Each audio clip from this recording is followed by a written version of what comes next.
그럼 이제 그분이 하려면 뭐 이렇게 예, 그렇게 해주세요.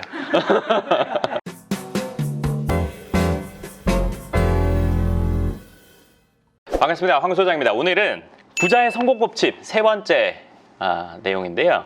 제가 첫 번째 영상이 올라가고 두 번째 영상 올라가기 전에 제가 지금 이걸 찍는 거라서 첫 번째 영상에 달린 댓글을 먼저 얘기해드리고 그 다음에 제가 책의 내용에 대해서 얘기해드릴게요. 이 댓글 중에 제가 이거는 얘기를 한번 해드리고 싶었어요. 제가 댓글 늘 다 읽거든요. 근데 좋아요나 이거를 누르기가 참 그래요. 왜냐면 뭐는 누르고 이거는 좀 그런 건데 안 누르기도 그렇고 그래가지고 제가 다 읽어보지만 여기서 다 표현은 못해요. 하지만 일단 제가 다 읽고 있다는 거는 알아주시고 제가 답변이 필요한 거는 얘기를 해드릴 거예요. 김EMMA님, 김엠마님 이분이 말하시는 게 1910년에 나온 책이니까 역사는 돌고 변하지 않는 진실이 있다. 저는 정말 이게 100년 제가 이 전 영상에서 얘기했었는데 제가 이렇게 말을 못할 정도로 놀라웠어요. 그 옛날에 쓰여진 책인데 오늘 읽어도 요즘 상황에 딱 맞다는 거는 그때나 지금이나 세상이 발전을 안 했다는 건가 과연? 발전을 했는데 뭐 달라진 게 없어. 내용을 보면 이 다 그대로 그냥 정확히 100% 그냥 딱 맞는 내용이라고 느껴지는데 이게 과연 사회 발전과 진리는 무슨 관계인가? 새로운 예를 들어서 매체나 이런 것들이 많이 나오지만 결국엔 진리는 달라지지 않는다는 거, 핵심은 달라지지 않는다는 거를 참 많이 느꼈고 그 시대에 책을 쓰면서 이게 100년 뒤까지 있을 거라고 생각을 했을까? 그 책을 보면서 제가 오만 생각이 다 들더라고요. 이 사람은 이거 100년 뒤에 내가 읽을 걸 알았을까? 그 당시에 있었던 뭐 마차 같은 얘기나 뭐 이런 얘기는 왜 없을까? 뭐 중간에 좀 바뀌었을까? 시대와 상관없이 너무 들어맞아서 이런 통찰이 있는 사람이 그 시대에 살았다면 지금 통찰이 있는 사람도 분명히 있을 텐데 지금 누군가 쓰는 책이 몇백 년 뒤에도 읽혀질 텐데 그런 거는 과연 어떤 책일까? 너무 많은 생각이 들어서 그래서 참 놀라웠거든요. 제가 읽는 책 중에 이 비슷한 책이 있긴 한데 이렇게 100년 되진 않았지만 책의 내용이 너무너무 쉬워요.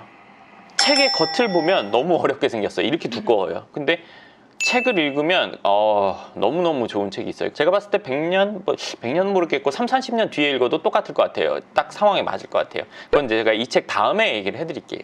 제가 이거 꼭 해드리고 싶었어요. 한결같은 오스틴님이 요즘에 자주 댓글을 쓰시는데 이게 프사가 왜 이런지 제가 좀 궁금해요. 이렇게 막 프로레슬러이신 것 같은데 소장님은 구독자 욕심 없으신지 궁금합니다. 모 폭락 유튜버는 맨날 폭락도 대폭락, 망해도 대폭망 이러면서 구독자 30만 명 넘던데 소장님은 폭락 이런 달콤한 소재의 유혹 안 넘어가시는 게 너무 궁금합니다. 그쵸. 제가 이거 보고 이 부분 꼭 얘기해주고 싶었어요. 폭락을 믿는 30만보다 저는 좋아질 거라고 생각하는 만 명이 저는 더 좋다고 생각해요.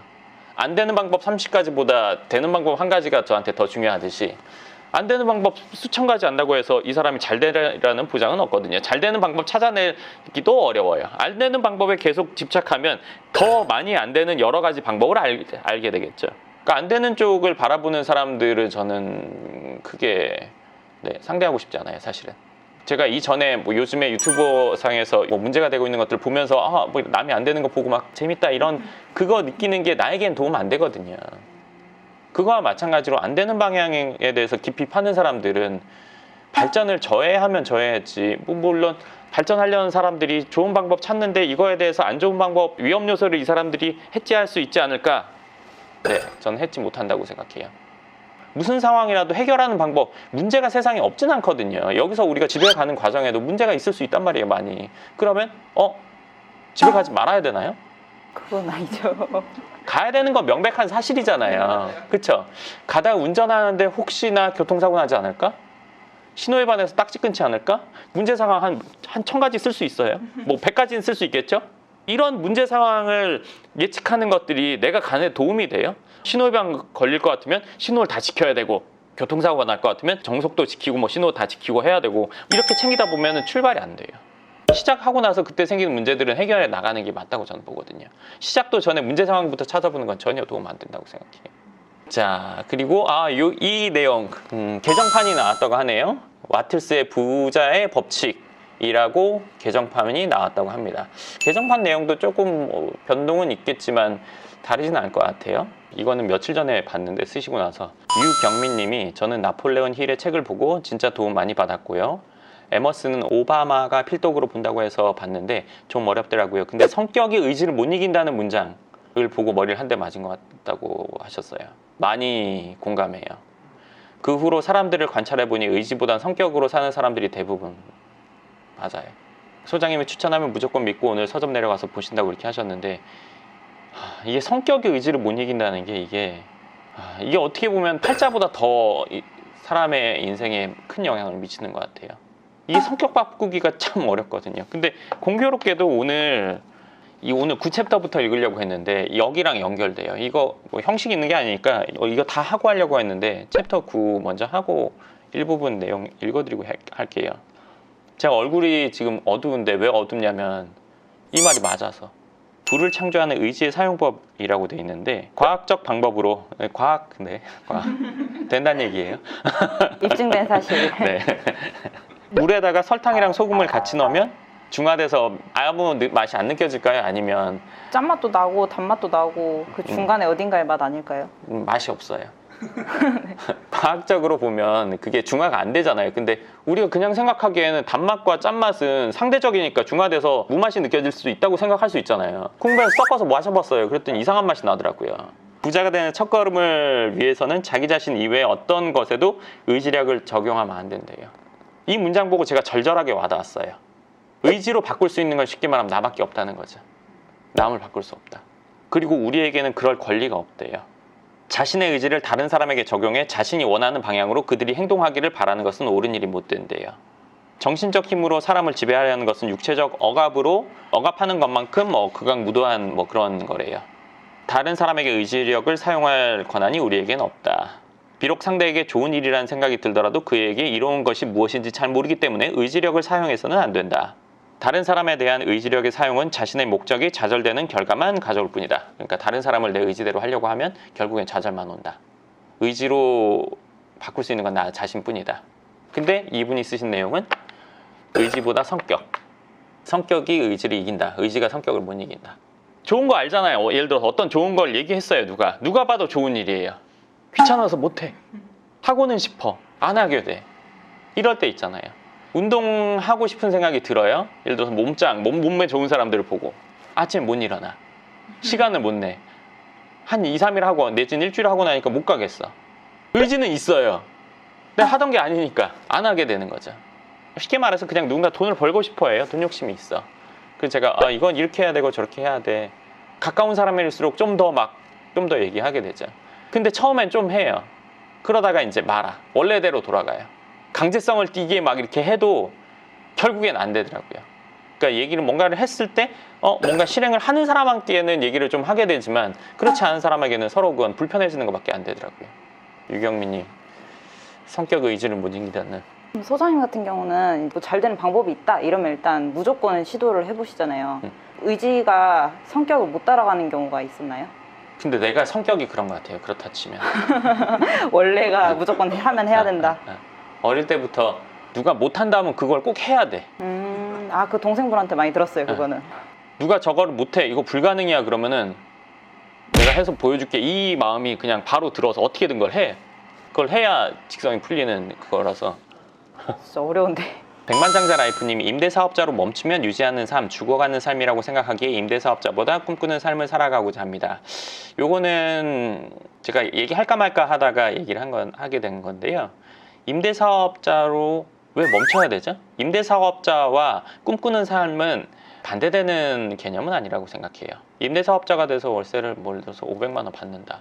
거기서 멈추는 사람도 있겠지만 500만 원 받는다고 모두가 멈추는 건 아니거든요. 그럼 그 다음에 1000만 원 목표할 수 있고 몇 천만 원, 그 이상 목표할 수 있단 말이죠. 꿈꾸는 삶이랑 전혀 반대되는 개념이 아니라 포함되는 개념이라고 생각합니다.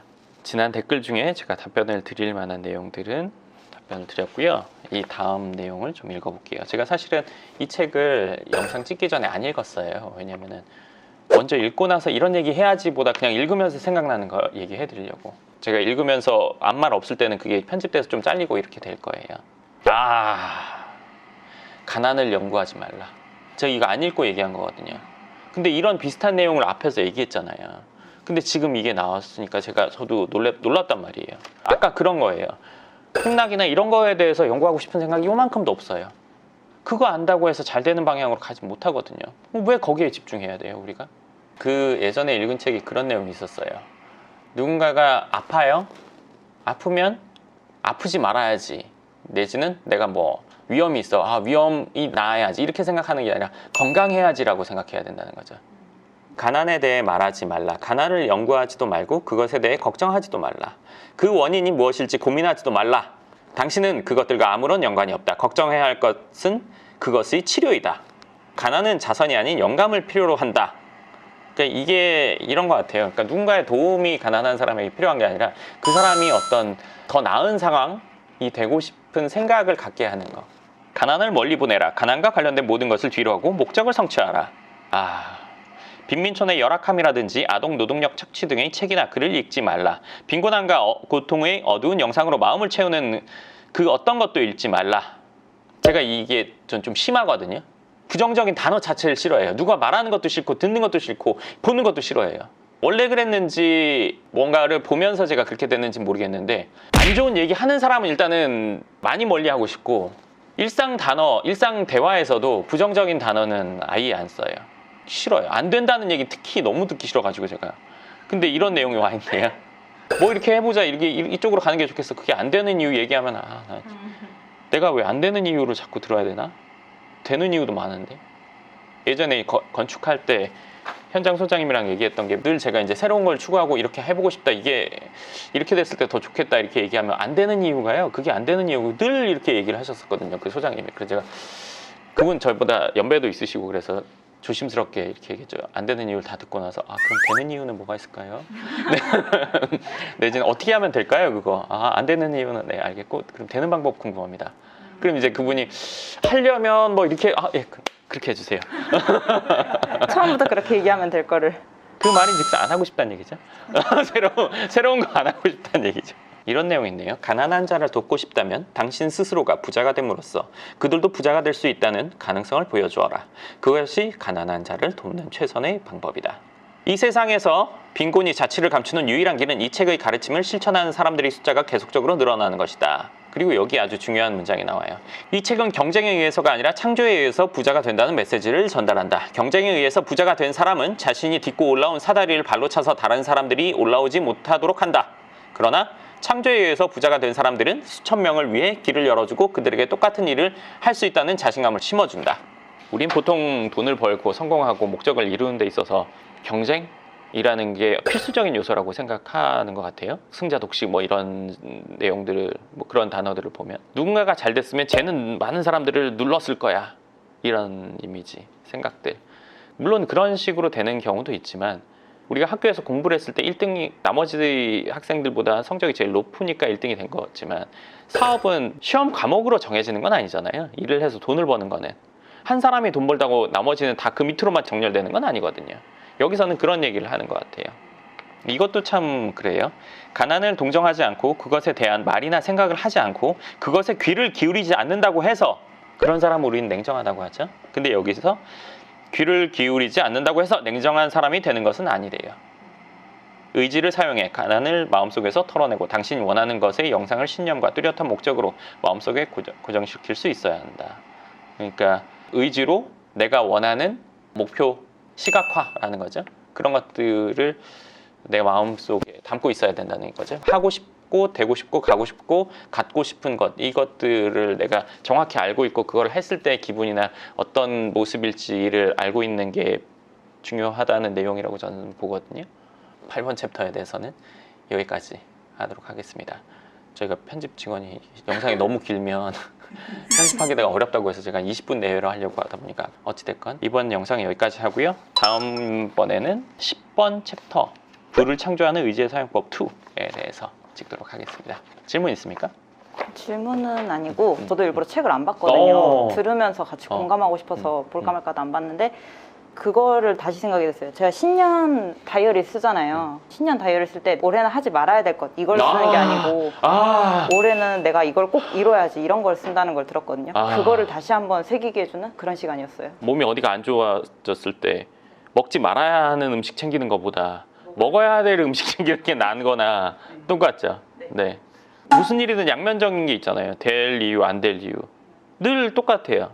누군가는 안 될 이유를 계속 파고들고 그 자리에 앉아있죠. 누군가는 될 이유를 찾아서 성장하고. 제가 최근에 찾아보고 있는 게 이제 로스차일드 그 가문 어쩌고 내용이랑 우리나라에서는 록펠러라고 하지만 미국에서는 락커펠러라고 한대요. 그 사람의 이야기들을 보는데 그 시대니까 누군가가 부자가 됐을 때 그 시대는 그럴 수 있었어 뭐 어쩌고 이런 것 얘기할 때가 있잖아요. 그땐 좋았어. 그럼 그때 좋았으면 그런 사람들이 많거나 절대 다수여야 되죠. 그럼 나머지는 뭐냐 이거죠. 그 사람이 잘 됐는데 그 사람이 잘 된 이유가 시대적이야. 뭐 때문이야. 뭐야. 이렇게 하면 그 사람 노력을 비하하는 것밖에 안 되는 거거든요. 의지나 노력이나 결단 이런 것들이 있었기 때문에 그런 거니까. 오늘 영상 여기까지 하도록 하고요. 궁금하신 부분 댓글 쓰시면 제가 그 부분에 대해서도 또 다음 영상에서 답변 드리도록 하겠습니다. 감사합니다.